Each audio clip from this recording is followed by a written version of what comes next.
Live from the 607, it's the Ocho Duro Parlay Hour, where we're talking everything movies, TV, comics, and entertainment. Join in the conversation on social media with the hashtag ODPH, because here we go.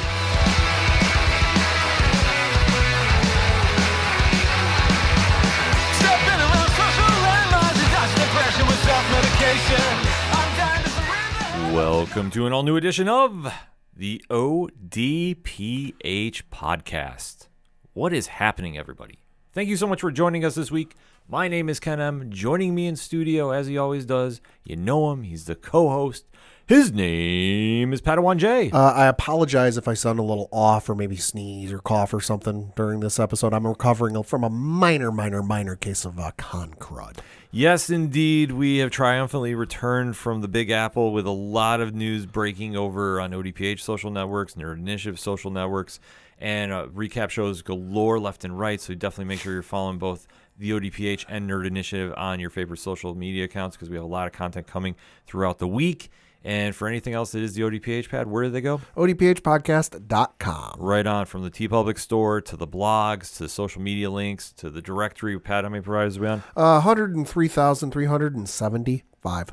He keeps track of it, folks, so I don't have to. That's why he is the statistician to the stars. Source? Trust me, bro. Indeed.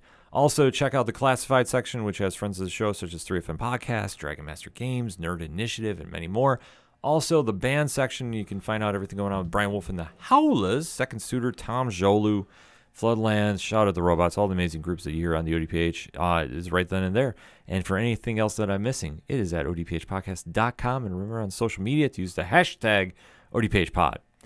So last week was a little crazy as we were going to New York City. So we kind of gave you a abridged version of the show because, well, we had to go break down the biggest event going on in pop culture. But Agatha All Along was still moving along very, very swiftly. A lot of news breaking in this one. So we have to recap the past two episodes. So we're going to do it like we always do at the ODPH. If you're new to the show, first and foremost, thank you for checking us out. Drop a review on your favorite podcatcher. What we're going to be doing is breaking down the shows that we're talking with a spoiler-free statement. After said statement, we give you a countdown. At that moment, you have to make a choice. You can either stay listening to the show or pause the show. Come back in after you've seen the episodes we're going to be breaking down so you don't have anything ruined. So you have to make that decision when we get there, but we give you fair warning because we don't want to ruin anything, especially what has been going on with Marvel Studios' latest live-action hit. Pat, would you not agree with that? Yeah, I'd say it's a hit.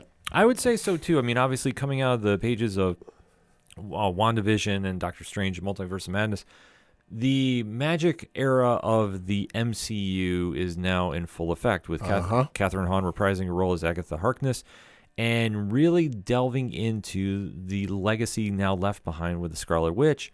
And knowing the events of WandaVision, Agatha Harkness is currently powerless, but she is on her way back to get her powers with her own coven because they are now going through the trials of the Witch's Road. So we have to recap the last two episodes, and there was a lot that went down. I know social media lost its mind concerning the end of episode 5 entitled Darkest Hour, Wake Thy Power, and then the follow-up episode, Familiar by Thy Side, at episode 6. So there's a lot to process with this. So, Pad, let me get your spoiler-free statement on both episodes of Agatha All Along. Good episodes. I would say 6 is probably the best episode they've had thus far for this season. 5 was good, and especially you had the little twist at the end, which I know everyone was like, oh my God, I can't, but like, we've kind of expected it since the get-go. I think even right before the show started. But regardless, good episodes. Very good episodes, albeit though I do agree with you. 6 has been the best episode of this show so far, without question. I think that has been the strongest with the acting of Joe Locke, who has now been revealed to be the character that we've been alluding to for quite some time. And we really got a very, very definitive origin of how he comes into the mix of Agatha's life. And going off what was revealed in episode 5, which I thought was a good episode, not great.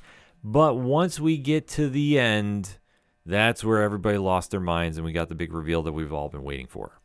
So there's a lot to process with these episodes, definitely worth checking out.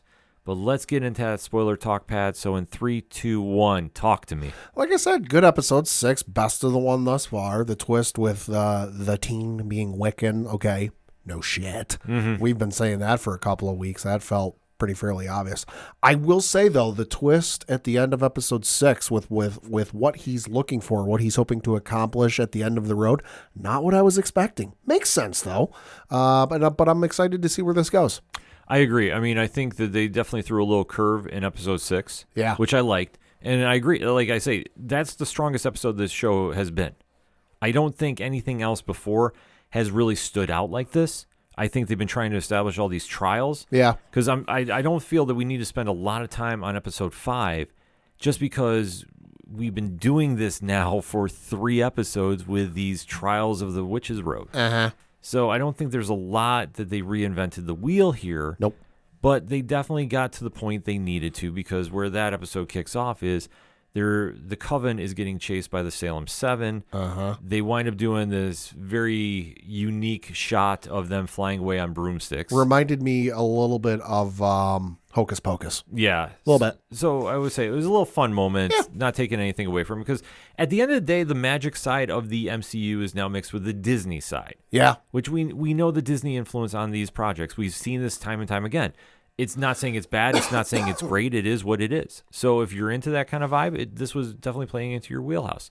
If you're not, it was a temporary moment, because we then get right down to business where the next trial is taking place in this log cabin. Yeah. And this gave me Stranger Things vibes Oh, okay. the entire time, because you see the Coven is using a Ouija board and they're trying to make a connection to the other side. Yeah. And they wind up in just how somehow getting Agatha's mother involved. Yeah. Which was a little odd, because it did give the little prelude about the Salem witch trials.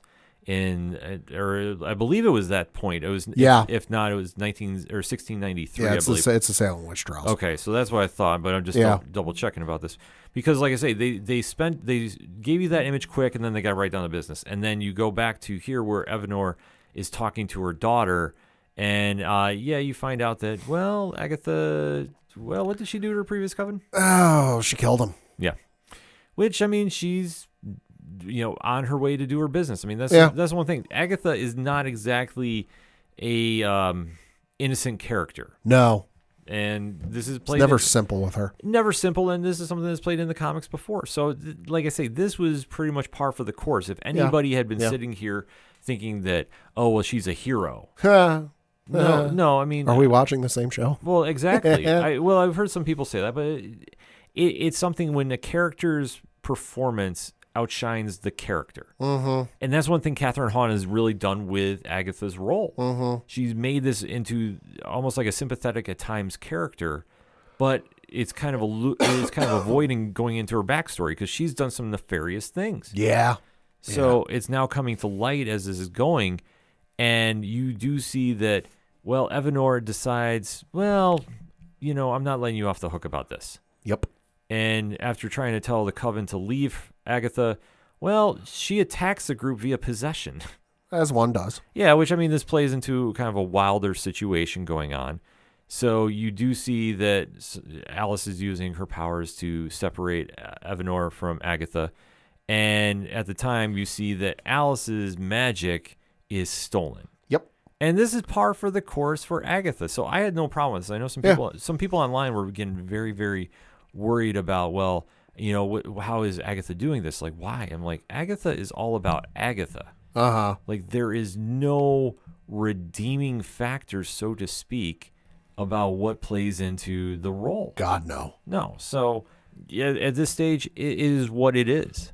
Yep. And it really kind of captivates about how cutthroat this group is, because, I mean, Aliana, who plays Alice, has been great in this role, but to see how Agatha has now started to do the honor amongst thieves is out the window. Yeah. And now steals her powers. Like, that is a move that we've all been waiting for. Yep. And also in the same aspect, you see that Teen, as he is still known as this time, kind of sense something's going on and decides to try pulling a Martha. Yeah. Because what name does he yell? Nicholas Scratch. Mm-hmm. Agatha's son. Mm-hmm. But unfortunately, Alice dies during this. Why did you say that name? Yeah. So it's kind of a weird thing going on, but during this whole process that Agatha is attacking, Alice gets taken out. Yep. And Agatha is trying to say, no, I didn't mean to do it. I was possessed, blah, blah, blah. So you start seeing that Teen is not exactly hearing this. And this is also a tip-off if you notice the mannerisms of Joe Locke, who plays Teen.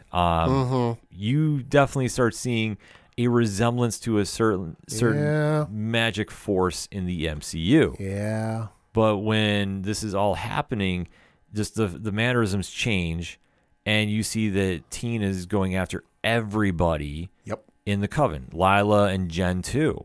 So it makes for this very odd dynamic, and kind of like the honor amongst thieves, like I alluded to, is out the window. Oh, I don't think the honor amongst thieves was ever there to begin with, just because we know at the end of this road, a wish will be granted, whatever it is. And to our knowledge, and at least established in this continuity, we don't know the specificity of it. It's not like the Dragon Balls where it's only the finite amount of power with the Dragon Ball's wishes and Dragon Ball Z and all that franchise.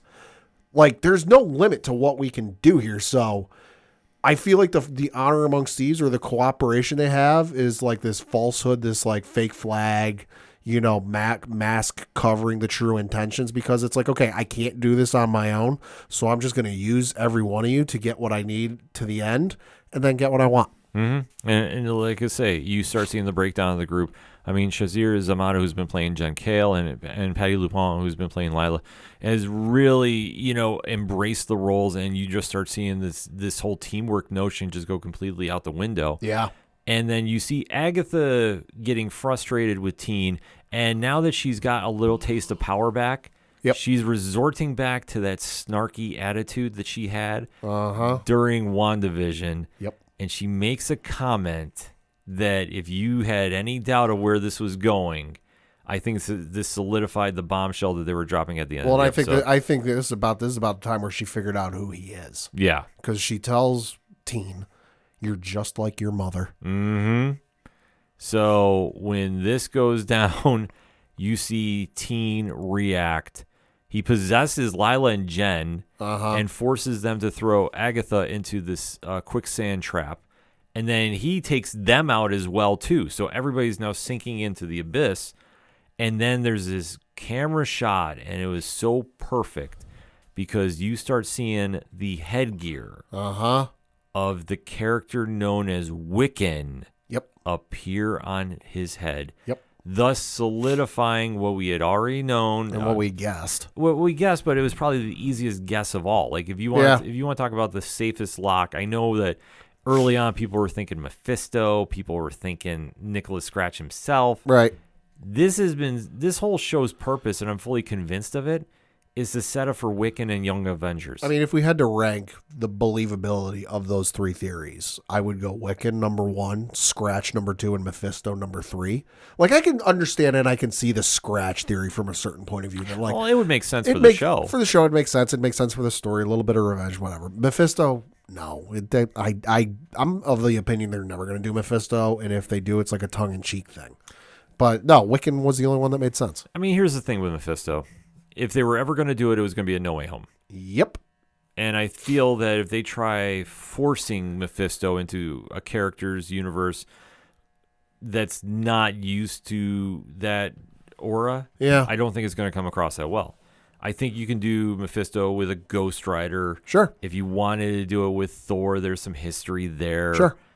But as far as, doing it with this show, I mean, they could, but at the end of the day, where does it go? Like, right. I mean, what's the payoff? Yeah. And that's, unless they want to try doing something, Wiccan was going to sell his soul for Scarlet Witch to come back or do something really weird like that. I could see, but otherwise it's no. And I think I'm just really surprised everybody's on this fever pitch for Mephisto still. I feel like, if we're talking percentages, 50% are just doing it for the kicks and the humor of it, like LOL Mephisto, like LOL John Cena wins, and the other half are like legitimately convinced it's going to be him. Yeah, which I mean, I think eventually we will see that character in some way, maybe. But I think you'll see a Ghost Rider movie, then that'll be where it happens. So probably until then, everybody just needs to pump the brakes. So then we transition to episode 6 entitled "Familiar by Thy Side," and now we get the origin story of Wiccan. Yep. because we go through a flashback of a gentleman by the name of William Kaplan, who's played by Joe Locke. And we find out he's celebrating his bar mitzvah. He's from Eastview. Yep, he's from next door to Westview. And this is where he has an encounter during the party with Lila. Yep. Who is doing palm readings. And when she does the palm reading for him, she does see his other life. Yep. That he doesn't know about because he's just growing up thinking that he is who he is. Yep. But it doesn't exactly work that way. So she does give him like an object that's protecting him, and it also disappears the true timeline or the true personality that he has. Complicated magic stuff. It is. We just call it here at the ODPH what pad? Reasons. But it works. Yeah. So we do see that the party, while it's going on and the happy family is celebrating and everything seems just picture perfect. This is bar mitzvah. Yeah. You know, tossing everybody around. Yep. All of a sudden, everybody's phones start going crazy. Yeah. And it's an emergency event. Everybody's saying, go home, evacuate, because over in Westview, well, the hex that Wanda Maximoff put over the town is starting to collapse, much like the end of WandaVision. Well, not much like it is the end of yeah. It is taking place at the current time of the end of WandaVision. Correct. Yeah, that's what I'm saying. So it's like much like the end of WandaVision. So it's all starting to sink in. Yep.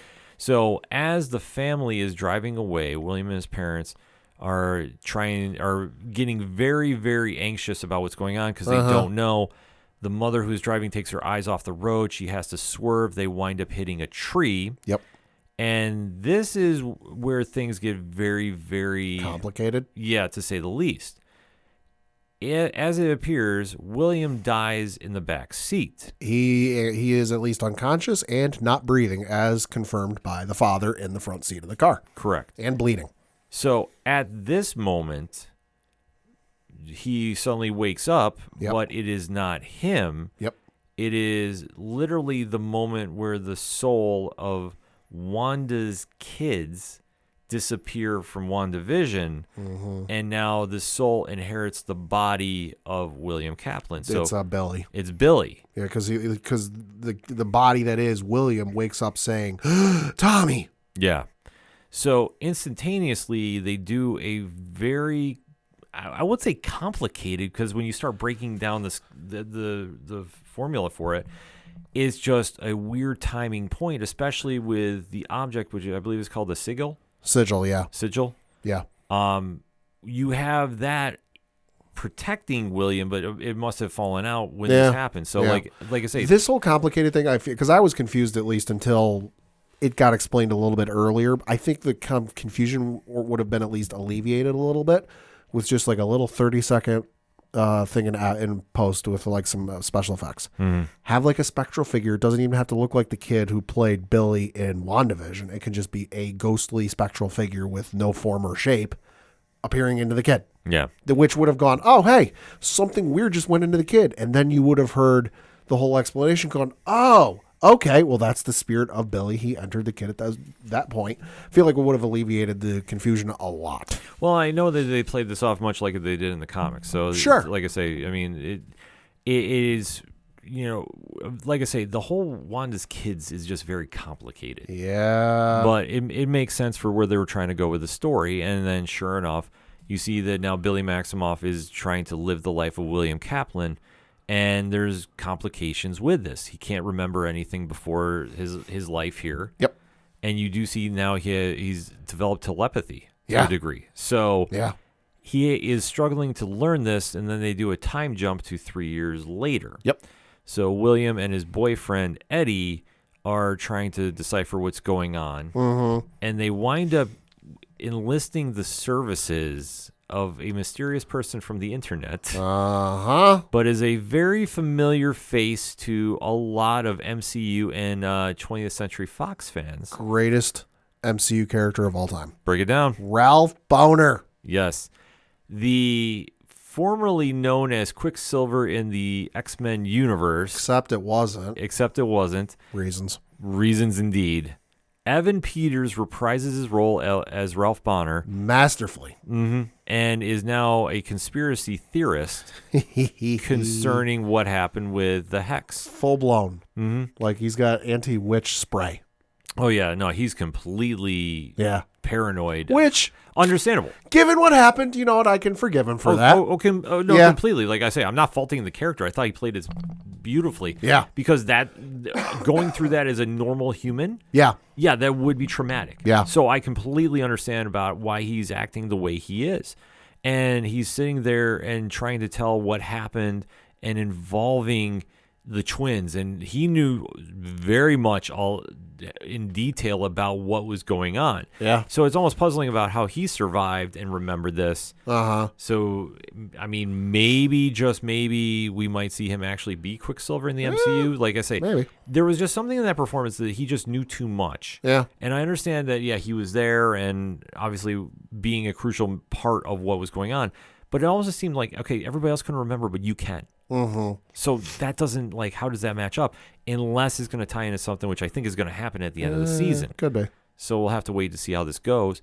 But while he's breaking it down, he does mention about Wanda's twin boys. And this is where the moment starts sinking into Billy. Right. That he is not Billy Kaplan. Yep. He's Billy Maximoff. So this is where he starts doing more investigating. Yep, he starts going down the internet rabbit hole looking for Agatha because I don't think it was confirmed by Ralph, but I think he insinuated that the rumor and the current belief is that Agatha is still alive and that she's under control, she's under a spell in Westview, living an average life, and that's when Billy starts, going down the internet rabbit hole of trying to figure out where Agatha came from, how long she's been around, because he starts at the Salem witch trials.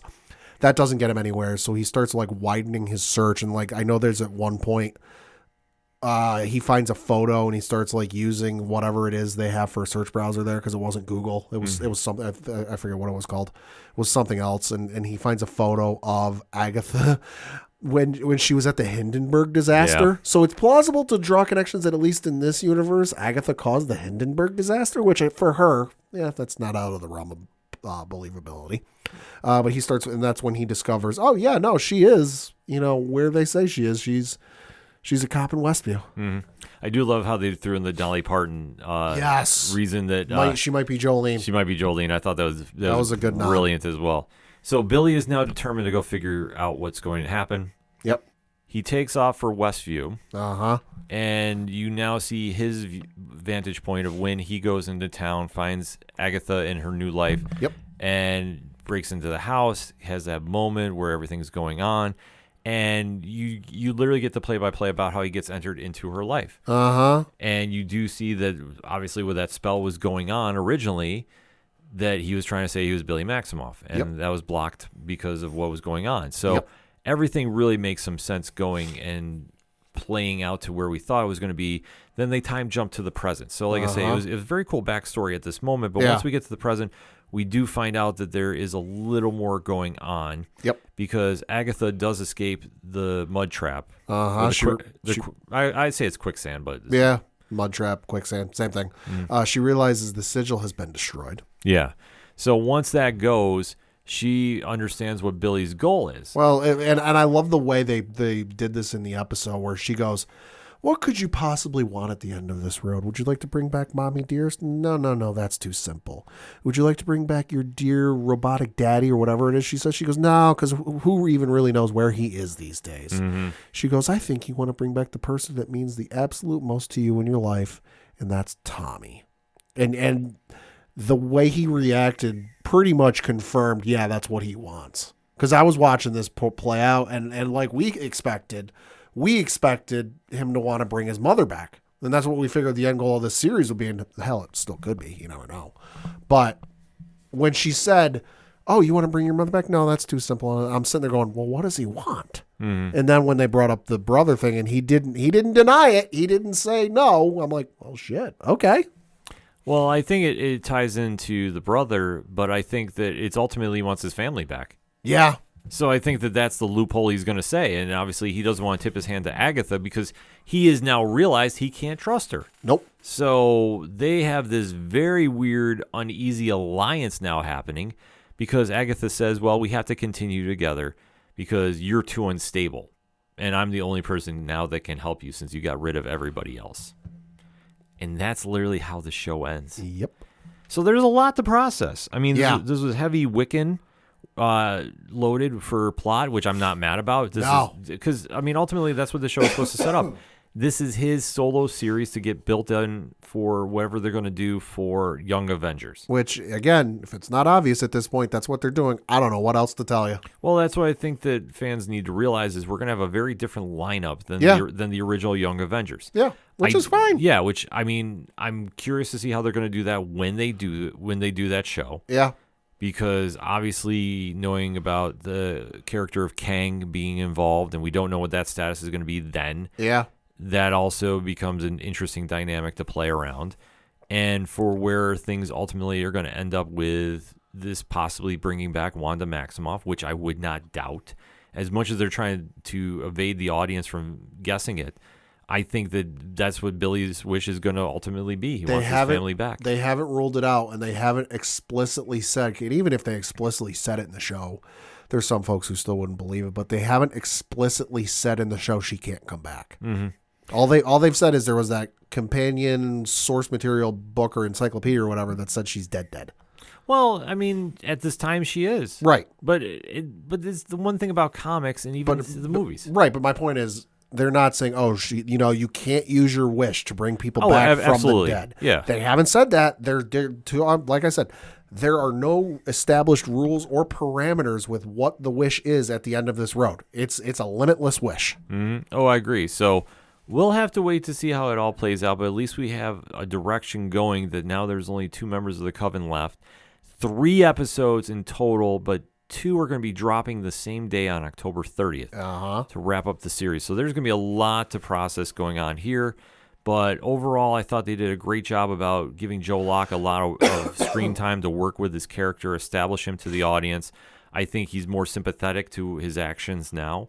And I think that's something that is going to win over the audience as these 3 episodes play out.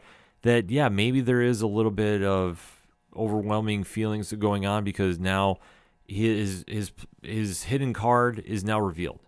That, yeah, he is Wanda's son. What does this entail for everybody? So I'm excited to see where this plays out. Pat, final thoughts on the episodes? Excited to see where this goes. Glad to know we finally know the identity of the teen, so to see where this goes and to see what the end result will be, I'm excited to see this play out because this has got some huge ramifications on tap. Mm-hmm, absolutely. So you want to make sure you go check it out on Disney Plus because there's a lot to process, and this is now starting to make some noise around social media and pop culture. So we'll have to wait to see how the 3 episodes play out. But I'm fully expecting something big to go down on October 30th for the season finale. So we'll definitely have to check that out. In the meantime, hashtag ODPH pod. Let's talk about these 2 episodes because we have to really deep dive about what this means for the MCU overall.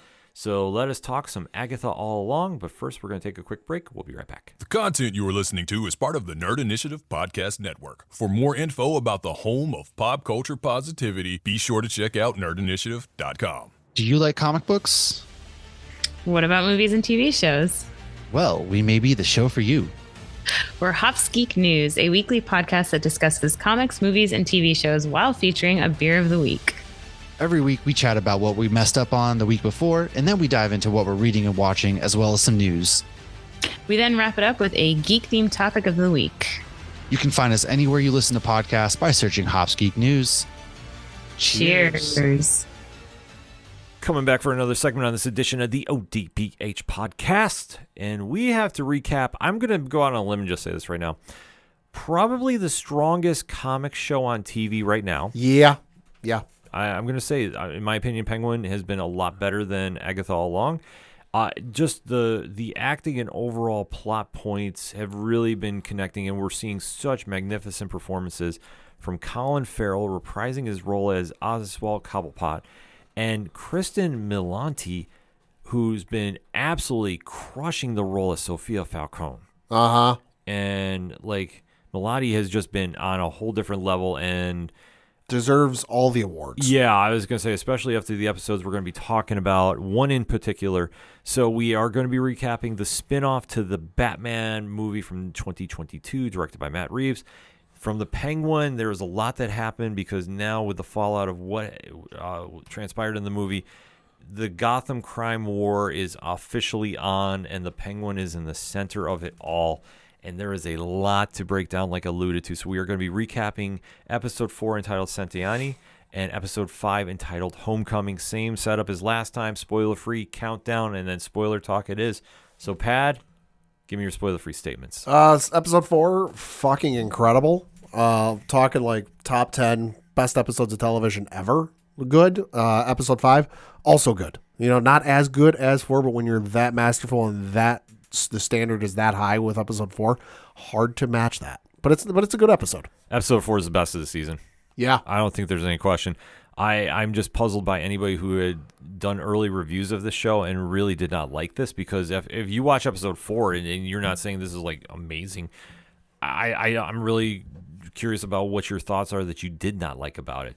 Because I thought that was one of the strongest episodes I've seen. Melody was absolutely on a whole different level with the acting. Episode 5, Homecoming, was good. A little more grounded, and I thought the fallout in a couple key places didn't really hit, but it was more of a setup to what was going to happen next for the final 3 episodes. Yep. So we have to kind of take that in mind. But also coming off in one of the best episodes of television you're going to watch this year, let alone ever, it's tough to follow that up. It really is. But episode 5 gave a good run for the money, but episode 4 definitely is worth the watch. It builds up to the hype that you heard about online, so we really need to start talking about it, Pad. So that said, in 3, 2, 1, let's talk Gotham. Like I said, episode 4, phenomenal freaking episode. But like, I agree with you, best episode of this show thus far. You know, and like I said, for me, it's in the top 10 episodes of television ever. You know, where I'd put it, I don't know. I'd have to sit down and figure that out, but it's certainly in that conversation. And episode 5, good too. Not as good as 4, but still good. I will say Sentiani was probably one of the best episodes I've seen of TV all this year. Yeah. I don't know where I rank it all time. It's in that conversation, though. Like, maybe on the lower half of top 10. Sure. I would say right now, because just depending on if I really want to make a list about it. But it stands up, and it was a very tough act to follow for episode 5. Yeah. So you have to take that into a grain of salt. I thought the show has still been very good about explaining the criminology of the Gotham underworld and really showing Oswald Cobblepot in a very, very unique light. Like I say, comparing it to the recent depiction in the Penguin series that just wrapped up for DC Comics, you really see him being that criminal boss, but there's also a lot of method behind his madness. Yeah. So to see how it translates on the small screen here, especially without the Batman involved, it's been very, very excellent storytelling. But coming off the heels of episode 4, Sophia Falcone has definitely made a name for herself, and where her story is going to go from here is literally anybody's guess, because where we jump in, we go into the backstory of Sophia. Yep. And this goes into dealing with Carmine Falcone being suspected of being the Hangman Killer. So we do have a little bit of switch up in casting. John Turturro played Carmine Falcone in the Batman movie. Unfortunately, couldn't do it because of scheduling purposes here. So Mark Strong took over the character, which is a great replacement if you had to. Yeah. And you really start going into the backstory of why Sophia is how she is, because the Hangman's MO is he's a serial killer who hangs and strangles women. Yep. And Sophia's mother had died of a similar method. Experience. Yeah. So there's been a lot of question marks involving that. The reporter Summer Gleason has requested to meet with Sophia because she's investigating the story. And this does not fly over well with Oswald Cobblepot. Nadine Malouf, who plays Summer Gleason, did a very good job about this, being a very determined investigative reporter and pushing Sophia into uncomfortable territory. Yeah. Because knowing where her family is and being one of the biggest crime families in all of Gotham, obviously there's a certain set of rules that she should not cross, and she was dabbling in it because she has also been very curious about her mother. And you do see that there's a party going on, and there's this very awkward conversation going on between her and Carmine. Mm-hmm. And you do see that Carmine has been alerted about Sophia's actions by Oswald. Yep. And what does he do in retaliation, Pat? Frames Sophia for the murders. Yeah.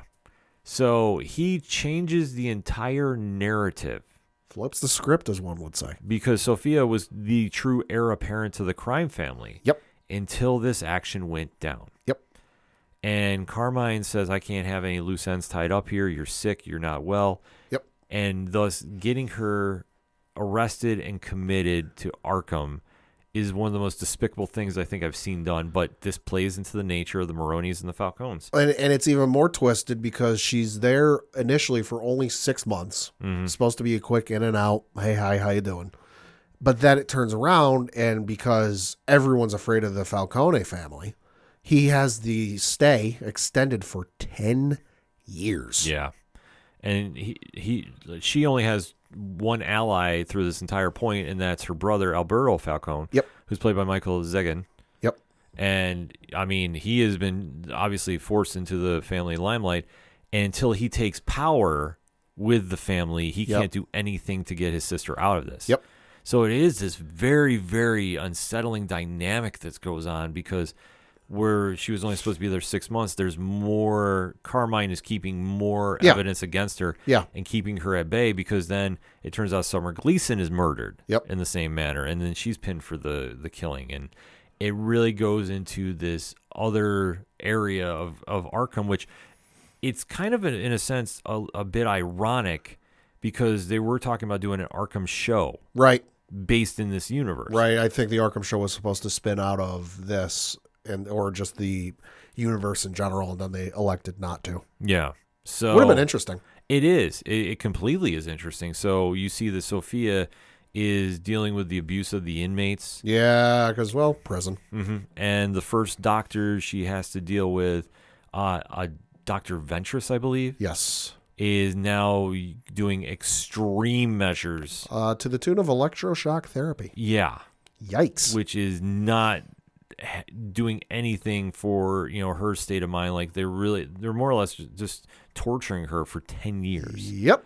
And she does wind up getting an ally in this, and that's Dr. Julian Rush, who is played by the one and only Theo Rossi, who is incredible in everything. I have never seen him in a bad role. This is true. So he is now, picking up Sophia's case and showing sympathy. And it comes to, like, he finally realizes, no, she has been framed this entire time. Yeah. So he winds up walking away. Yep. Quits on him. Mm-hmm. And then this leads, like I say, for the amount of torture that Sophia was getting. Because it's extended. It's not just like, hey, we're doing this for a week and then we're going to leave you alone for 9 years. Yeah. No, this is going on for years. Mm-hmm. So she winds up, just having a complete breakdown. Uh-huh. And she's also been, frenemies. I think that's the only way you can describe it. Yeah. With a certain character that was a surprise to, I was shocked to see this character show up. And that's Magpie, played by Marie Botha. Mm-hmm. And you do see that, that dynamic goes very, very sideways because it's a true frenemy moment. Yeah, very ambitious, very friendly, wants to help her out the best way possible, maybe a little over friendly. Yeah. So it is very, very unsettling what's going on. But Magpie is a character we've seen in the Superman books, actually. Yeah. Superman, Man of Steel. Yeah. So it is kind of interesting to see the crossover appeal here, but it does work. And I do like how they planted the Easter egg there. But during the time where Sophia just finally snaps, she winds up killing Magpie. Smashes her head on the table of the cafeteria in Arkham. Mm-hmm. So she's getting tested every single day, and she just finally lets loose. Yeah. So what we find out is finally, after all this time, she is freed. Mm-hmm. And Julian Rush has something to do with it, but I know her brother pulled some strings to get her out. Oh, yeah, probably. Oh, easily, when he was put in the head of the family. So this winds up making things very, very awkward. Yeah. For her to return because she knows that everybody turned their back on her. Yep. Everybody did. Yep. So when she comes back to the present time period, she winds up finding out her brother, who is always so supportive of her and helping her, is killed. Mm-hmm. And she is now literally become fully unhinged. Mm-hmm. And you see the actions that she's done since she's been back at Gotham, that she's not trusting anybody. She's doing what she has to. When she has a dinner with the family that night, she winds up saying, like, I'm going back to my mother's true name. I know that you all did everything in your power to take me out. It was never, like you said, none of you ever cared about me. Yep. So she winds up going into the greenhouse of the Falcone mansion, and she saves the young girl that's there. Yep. That's the Gia, her cousin's younger daughter. Yes. So she winds up, saving her. And Vidi. Yeah, and Johnny Vidi She's got plans for him. Yeah, winds up surviving. And she winds up unleashing gas throughout the mansion, killing everybody. Yep. And I mean everybody, including Luca, who's the head of the family at the time. She takes out the entire Falcone family hierarchy. Yeah. Like everybody. And it's such powerful acting because, like I say, her speech at dinner like really sold you about like she went back to like being using makeup again. And I didn't buy that shit for 1 second. Yeah, I'm like, I don't know. I'm sitting there. I didn't think she'd go to this extreme and wipe out the entire family, but I'm like, she's got something planned. Oh yeah, absolutely. There's no way with everything we've seen her gone through in the last decade now during this episode. There's no way she's going to let this fly and just walk away from it. Like, oh, you know what? I'm going to be the bigger person and step away from this. I'm like, yeah, no, that's not true. Yeah, it definitely is not true. So it literally winds up that she takes Johnny Vidi at gunpoint, and that's how the episode wraps up. Yep. But there's so much going on with this. Like I say, the acting is just powerful the entire time, and the range of emotions that Melody showed. Yeah. Like, you can't really put a full picture to it. Yeah. Unless you watch this episode, because she goes from being a calm, rational person to being framed and seeing her freedom get taken from her. And the thing too is, during the entire time she's being tortured and the years that have gone on, she's maintained her innocence. Yes. She's been very steadfast in saying, I'm not responsible for the crimes I've been accused of. Mm-hmm. And when she finally kills Magpie, it's almost like she's looking at the guards going, there, I'm finally guilty of the thing you say I'm guilty of. Yeah. Is like I say, it's just absolutely wild to see how this transformation happens, but it's just a testament to the acting done in this episode. Like I said, it's one of the best episodes you're ever going to see. Yeah. And especially this year, like there's no way Melody should not get nominated for, if not lead actress, supporting actress. She doesn't, I'll throw something. Yeah, like seriously, she absolutely, like this episode is enough to sell it. Yeah. But she's been great in the series thus far, so it's very tough to follow this act up. They do make a good effort though in Homecoming. Yeah. Because we go now to a very Penguin-driven episode where Oz and his crew that he's formed winds up kidnapping Taj Maroney. Mm-hmm. And this is after he kind of has a little standoff and says some stuff on the internet that Oswald's ego just does not let slide. Yeah. So they wind up taking him literally at a tattoo parlor. Yeah. In a very, very cool scene. It's awkward, but it's cool, though, watching at home. And he winds up going to see Salvador Maroney in jail. Mm-hmm. And he's also in jail with his wife, Nadia, who I thought that was kind of an interesting point because she is also the same one who tipped off Sophia about Oz snitching. Oz is playing a lot of fronts in this. Yeah. He's got his hand in a lot of pies. Yeah. So we do see that this is all transpiring, that Oz is just basically he's trying to work every angle he can. Yep. He, to quote Always Sunny in Philadelphia, he's playing both sides, so he comes out on top. Mm-hmm. Because all he wants is the Bliss shipment that Nadia took. Yep. And he's like, I'll give you your son back. No problem, but I want my drugs. Yep. So they wind up leaving there. Oz knows the heat is on him, so he winds up having Victor, his sidekick in this, who Renzi Feliz had another great episode. You do see that he has to go get Oswald's mom, Frances, out of her home and into a safe space, so to speak. So, Deidre O'Connor, who plays Oswald's mom, another great performance from her. Yeah. Because she is just sitting here like trying to figure out what's going on, and there's really no time. Yeah, because she's not one of those mothers in television who's like, oh, my boy's so sweet and innocent. He wouldn't harm a fly. Yeah. Nah, she knows what he does. She's all right with it. Yeah, so we do see Oz is still trying to make a lot of things happen here. Before the deal goes down, he bribes a prison guard. Yeah. and to try killing Maroney in jail. Yeah, in Blackgate. Yeah. So, like, that he was going in with this idea that nobody was going to survive this moment. Nobody was. Yep. So when he goes to do the drop-off, there is that little bit of suspicion going on. There's an open truck inside a warehouse. Uh-huh. And Nadia is kind of sitting there waiting for him, says, "Give me my son." The son is let out, and it looks like he's been either water tortured, Yeah, or he's just dripping wet. So you don't know what exactly is going on. Uh-huh. So you do see that they try doing the exchange. And much like anything that happens in the situation, it's never going to end well. One of Oz's guys tries going to get the truck. The double cross is going down. Yep. Oz knows about this, whips out a lighter, and drops it on the ground. Because then we find out what they're covered in, and spoiler alert, it's not water. No, it's not. It's gasoline. Uh-huh. So while Taj is hugging his mom, they both go up and smoke. Now, I will say the CGI in this was not the greatest. No. No, I think they would have just been better off doing this off screen. That or with like a prosthetic or dummy or something like that. Yeah, like something that's obviously not a real person, but you can still light it on fire and it looks okay. Yeah. So, like I say, this is the only part I really didn't like about the episode. It's just it looked Yeah. bad. It looked Yeah. bad.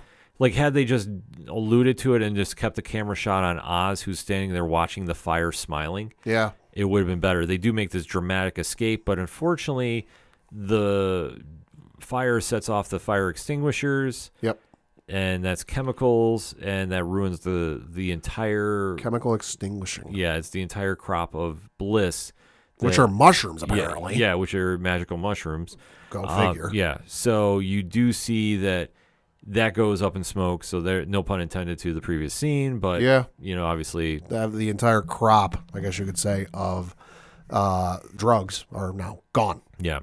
And then you do see at this point too, Salvador Maroney winds up averting the assassination attempt, and he escapes. Because of course he does. Well, yeah, of course. I mean, you're not going to take him out in jail. That's true. That's never going to happen. That's true. So then the story shifts back to Sophia. She has Gia sent off to a children's home, so she's now away from the business. And at this point, the entire city knows what's going on because it's been reported on the various news stations that the entire Falcone family is dead except for Sophia. Yeah, who is now has Johnny Vitti trapped below the mansion. The cops are looking for him. Yep.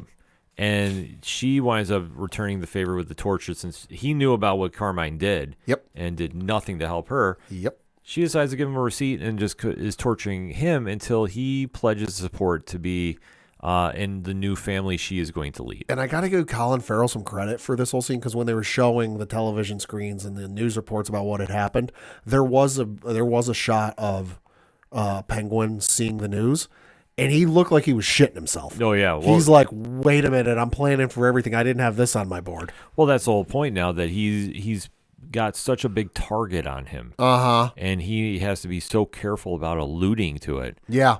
It's very, very tough to navigate these waters. Yeah.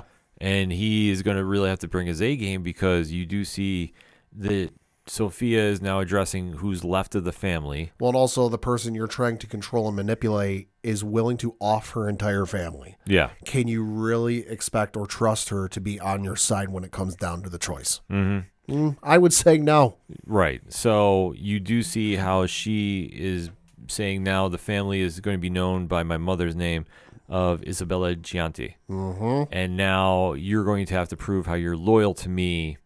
And if you're not, well, you're not going to survive this. Uh-huh. Look what I did to the family. I can do this to you. Yep.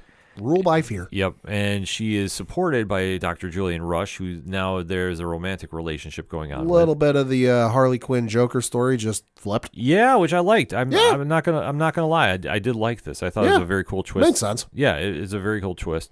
And you do see that she is demanding the respect. When Johnny Vitti is not willing to get on board, she shoots him point blank. Uh-huh. And it is a very, very weird scenario because everybody's just watching like she just did that to, the underboss. Yeah. Like, what? Yeah. And she did it without any hesitation. So it now turns to a very awkward meeting of the minds because when she meets with one Maroney, Yeah. I mean, Pat, why don't you break this scene down? Yeah, so she and agreeing Maroney, they form an alliance basically to kill Oz because, well, like we said, Oz has been playing both sides. Both sides are now in conjunction with each other and know what's been going on. And they're like, hey, we're both getting played here. Why don't we take care of this? So meanwhile, while this is going on, Oz is shitting himself because he's found out Maroney's gotten out of Arkham. And Maroney knows everything. Oh, yeah, he's out Blackgate. Yep. And he's on the loose. And especially now teaming up with Sophia. Yep.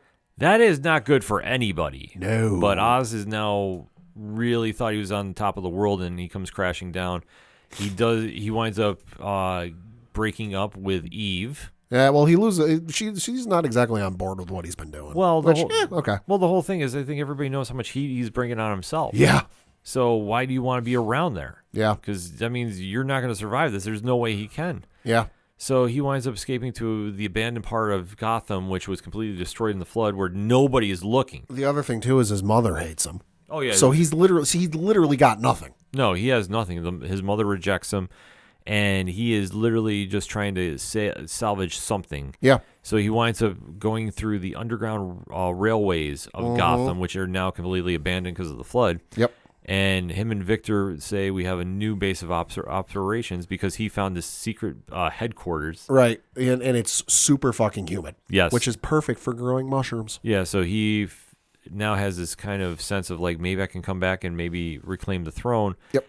But it's not going to be easy because... Well, you got two sides of a family looking for your head. Yeah, so how he maneuvers out of this will literally be anybody's guess, but a very strong episode to complement episode 4. Yeah. I mean, we could just rave about episode 4 all We're day. running out of words to describe how good this show is. Yeah, so, I mean, Pat, I'll just kind of say we'll just leave it to final thoughts for you. Great episode. Fantastic. I consider these two episodes like a two-parter.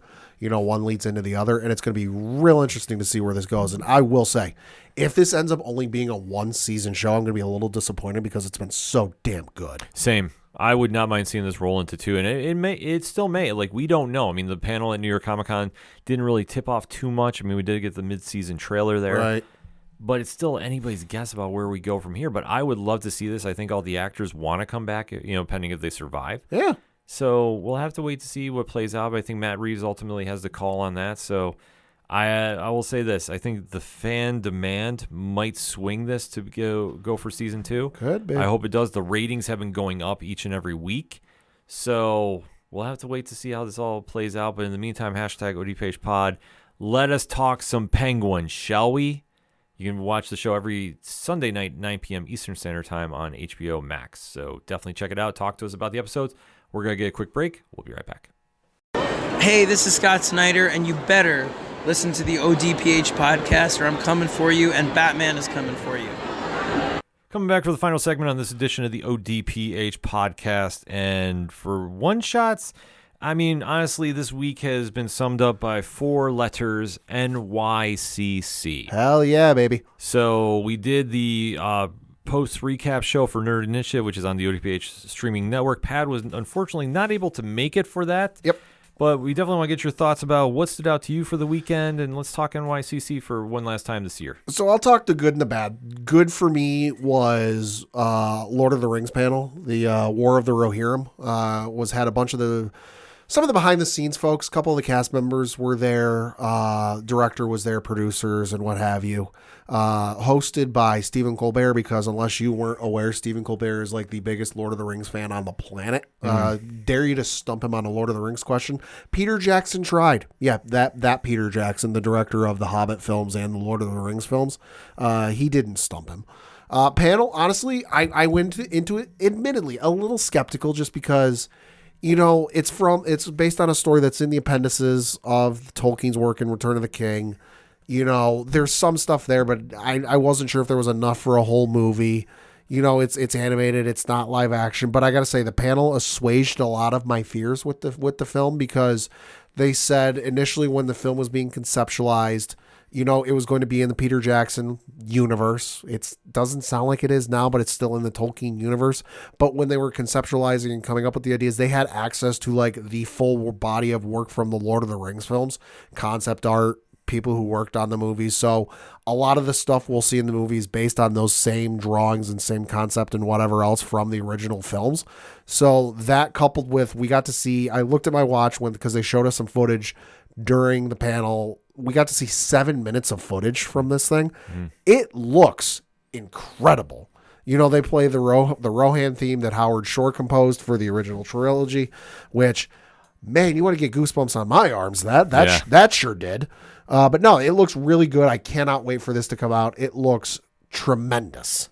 Some other good that came from that panel. The Dragon Ball Daima one was actually kind of interesting. They showed the first episode, which was hoping for the second one, but you know, is what it is. A lot of information on the video games. A whole bunch of DLC coming for the video games. There's stuff coming for Sparking Zero, the new one. Kakarot is getting some DLC tied into Dragon Ball Daima. Xenoverse 2 is still getting the game that came out, over 5 years ago, I think at this point, is getting some DLC for it. Obviously, the mobile games are getting some stuff too. So if that's your flavor, there's some stuff coming there. They talked a little bit about the 3 episodes that are dubbed coming to theaters, you know, which are going to be the premiere for the dubbed episodes. You know, a little bit about that. So that was cool. You know, but it was just cool to see them there. And also we got to see some original artwork from Akira Toriyama for what he worked on with the stuff, because obviously he passed away earlier this year. So to get to see some original Akira Toriyama work, also incredible. Highlight of the weekend, though, for me has got to be the Star Trek panel, which I know for some folks might be amazing. But to me, this was probably the closest to Hall H I'll ever get. So they started off showing the first episode of the new season of Lower Decks, which admittedly I've not seen it, but you know what? After watching that episode, I might go back and watch the previous 4 seasons because it looked like a lot of fun.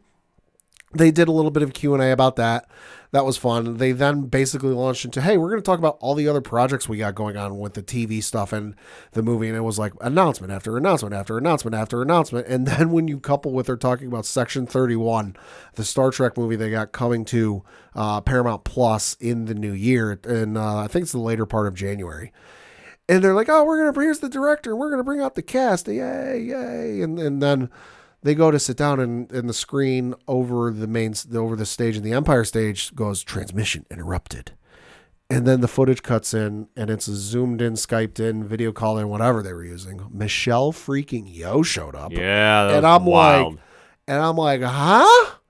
So that whole panel was probably the closest to like a DC Studios or a Marvel Cinematic Universe moment at Hall H in San Diego I'll ever get. That was like a rock concert. That was nuts. Negatives, I would say, honestly, surprising as it may sound, the Dune panel.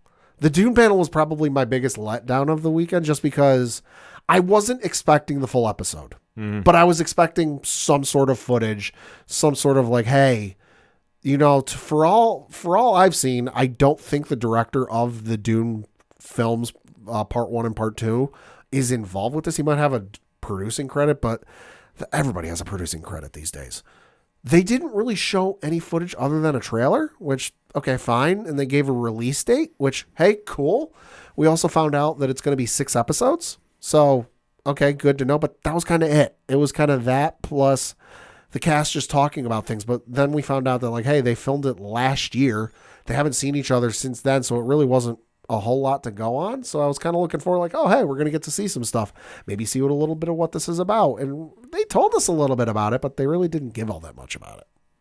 Yeah, I mean, that's something I think they're really keeping tight-lipped about it. Yeah. I mean, obviously that movie and being the success that, you know, the franchise has been, I think they're, you know, they've always been, in my opinion, just very funny about it. So, sure. I mean, it is what it is. Yeah. But I think overall, New York Comic Con was a big success. A lot going on, yeah. A lot going on, probably the busiest in recent memory. Yeah, I was literally in the new section of the Javits Center all day Saturday. Yeah, Pat has not been there since they put the addition on. Well, no, I was there, but I wasn't there as much as I was this year because I went over there for the Joe Quesada panel, which was really cool. Him talking amazing comics. And did you know they're the #1 comic book company in the state of Idaho? No, I did not. Fun fact, they're the only comic book company in the state of Idaho. Hey, still take that number one. So they're number one. But no, I was talking about their new comic, which honestly I had heard nothing about, and I came out of it going, you know what, I might actually pick that up and read it. It seems interesting. It's kind of a retelling of Macbeth, but it's not an exact retelling of Macbeth. They borrow elements from the story. They make some twists. They make some turns. They change some stuff. But it honestly did seem a little interesting. I mean, you got Macbeth with a sniper rifle. Where can you go wrong? Yeah. You can't. No, I say his line or his new company there definitely was making some waves. Like, he's great to follow on Substack. If you haven't checked that out, you should definitely do it. And it's for free. Yeah. The Substack is free. That's one definitely worth checking out. Yeah. Yeah, like there's so much great comic news. I mean, DC Comics won the weekend. I don't think there's any Yeah. there's no debate about that. I'm sorry. Yeah. They won New York. But I mean, there's so much overall great news, and we are fortunate enough that we were able to cover a press. So shout out to Repop and the team down there for allowing us to run crazy through the Javits in the city for 4 days. My lower back is finally recovered. Yes. Good Lord. I think we're all starting to finally recover. But it's definitely worthwhile. You can find more content appearing on the ODPH networks and Nerd Initiative throughout the week. Definitely excited to get back there next year, and you never know what we're going to be doing. So stay tuned. ...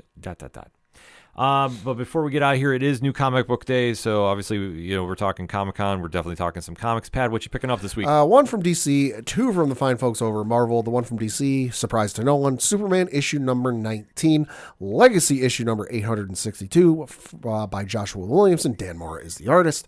This one reads, The Many Deaths of Doomsday. Superman and Superwoman must deal with the return of the rampaging Doomsday. And wait, Superwoman? After the events of Absolute Power, Lois Lane has new powers. But how long can they last?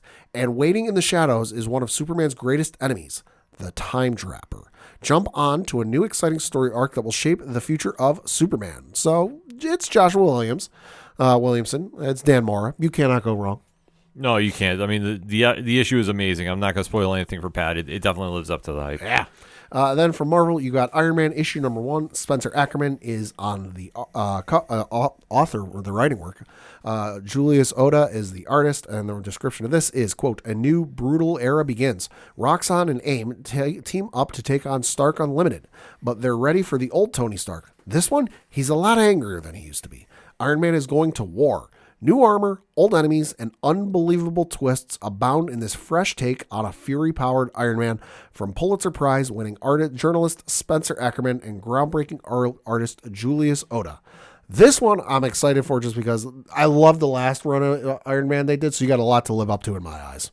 Yeah, no, this one's definitely got a lot of hype behind it. So yeah. And then lastly, certainly not leastly, you got The Avengers, issue number 19 from Jed McKay. Farid Karami is the artist. The description of this is Doom against Earth's mightiest heroes. Dr. Doom puts the Avengers to the tests. But what is the purpose of the Avengers? To prove why Doom's way is not the right way, the Avengers will have to face their greatest threat, their own dark pasts. Meanwhile, T'Challa embarks on a clandestine mission. So a lot going on with this. And plus, you get Dr. Doom involved. You can't go wrong. No, Doom's due for a big year. So, yeah, he is. Yeah, so you want to make sure you're following that storyline, because I'm not saying it's going to tie in with anything, but you never know. ... For me, for Marvel this week, Werewolf by Night number 3, Jason Lowe, Sergio Dalvia. This one is, like I say, Jason is really doing some bold takes for this. And I'm just going to say Jack Russell winds up in the Savage Land. Uh-oh.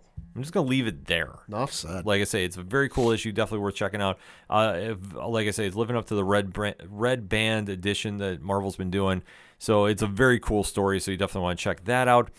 From Valiant Comics and Alien Books, The Resurgence of the Valiant Universe number 2. So this is their big. I'm going to just kind of paraphrase and just say it's a Civil War-esque event. Gotcha. The heroes are divided over the question of living forever and what's behind it and the cost it pays. So, like to say, this has been a very solid series thus far. If you're an old school Valiant fan, you're going to find a lot of your favorite characters reappearing for this. And if you're just jumping into the universe, it's a good jump off point too. But there is, like I say, there's a lot of moving parts with this, with every character involved in Valiant. So just keep that in mind when you pick it up. Gatchaman Galactor, number 3, Mad Cave Studios. So this is focusing on Gatchaman's most dangerous foe, Berg Katse. And this has been a very cool series. Steve Orlando is the writer behind this, and he's doing some very cool moments. because somebody has tried killing Katse, and he is not going down quietly by any stretch of the imagination. And it's a very cool perspective from the villain's eyes. Okay. And then last but not least for me, Detective Comics 1090. Tom Taylor is now the new writer. Mikkel Janin is the artist. And this story takes a unique parallel run to an encounter Thomas Wayne had. Oh. So it's like the sins of the father have now approached the present. It's a very cool story, a mic drop moment to end the issue on when you see who is involved with Thomas Wayne.